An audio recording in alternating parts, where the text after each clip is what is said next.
Hello friends, welcome to my channel. ನಾವಿವತ್ತು ಮನೇಲಿ ಘೀ ಮತ್ತು ಬಟರನ್ನು ಹೇಗೆ ಮಾಡೋದು ಅಂತ ನೋಡೋಣ. ಮೊದಲಿಗೆ ಒಂದು ಮಿಕ್ಸಿ ಜಾರ್ಗೆ ಹಾಲಿನ ಕೆನೆ ಅಥವಾ ಮಿಲ್ಕ್ ಕ್ರೀಮನ್ನು ಹಾಕೋತಿದ್ದೀನಿ.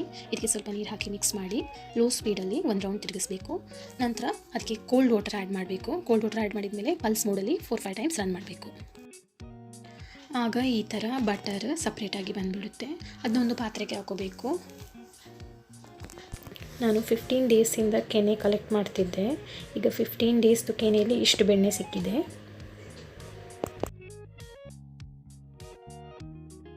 ಪಾತ್ರೆಗೆ ಹಾಕೋತಿದ್ದೀನಿ. ಇದರಿಂದ ಬಟರನ್ನು ಸಪ್ರೇಟ್ ಮಾಡಿ ಅದರಲ್ಲಿರೋ ಬಟರ್ ಮಿಲ್ಕನ್ನು ಬೇರೆ ಪಾತ್ರೆಗೆ ಹಾಕೋತಿದ್ದೀನಿ. ಸಿಕ್ಕಿರೋ ಬಟರನ್ನು ಕ್ಲೀನ್ ವಾಟರ್ ಹಾಕಿ ಚೆನ್ನಾಗಿ ವಾಶ್ ಮಾಡ್ಕೋಬೇಕು. ನಾನು 2-3 ಟೈಮ್ಸ್ ವಾಶ್ ಮಾಡ್ಕೋತಿದ್ದೀನಿ. ಹೀಗೆ ವಾಶ್ ಮಾಡೋದ್ರಿಂದ ನಮಗೆ ಕ್ಲೀನಾಗಿ ಗೀ ಸಿಗ್ತದೆ. ಕಾಯಿಸುವಾಗ ಕ್ಲೀನಾಗಿರುತ್ತೆ ಗೀ.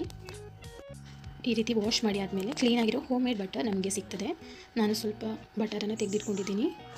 ಸ್ಟವ್ ಮೇಲೆ ಒಂದು ಪಾತ್ರೆ ಇಟ್ಕೊಂಡು ಅದಕ್ಕೆ ಬಟರನ್ನು ಹಾಕಿ ಲೋ ಫ್ಲೇಮಲ್ಲಿ ಕಾಯಿಸಬೇಕು. ಸ್ಪೂನ್ ಹಾಕ್ತಾ ಇರಬೇಕು. ಬಟರ್ ಚೆನ್ನಾಗಿ ಮೆಲ್ಟ್ ಆಗ್ತಾ ಇದೆ. ಅದಕ್ಕೆ ಸ್ವಲ್ಪ ಫೆನುಗ್ರಿಕ್ ಸೀಡ್ಸ್ ಮತ್ತು ಟರ್ಮರಿಕ್ ಪೌಡರ್ ಆ್ಯಡ್ ಮಾಡ್ಕೋತಿದ್ದೀನಿ. ಮಿಕ್ಸ್ ಮಾಡ್ಕೋಬೇಕು. ನೋಡಿ, ಬಟರ್ ಚೆನ್ನಾಗಿ ಮೆಲ್ಟ್ ಆಗಿದೆ.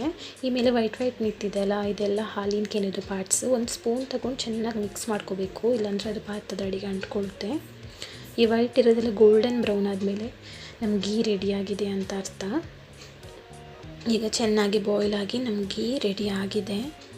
ಸ್ವಲ್ಪ ತಣ್ಣಗಾದ್ಮೇಲೆ ಒಂದು ಗ್ಲಾಸ್ ಬಾಟಲ್ಗೆ ಈ ರೀತಿ ಹಾಕೋತಿದ್ದೀನಿ ನಾನು.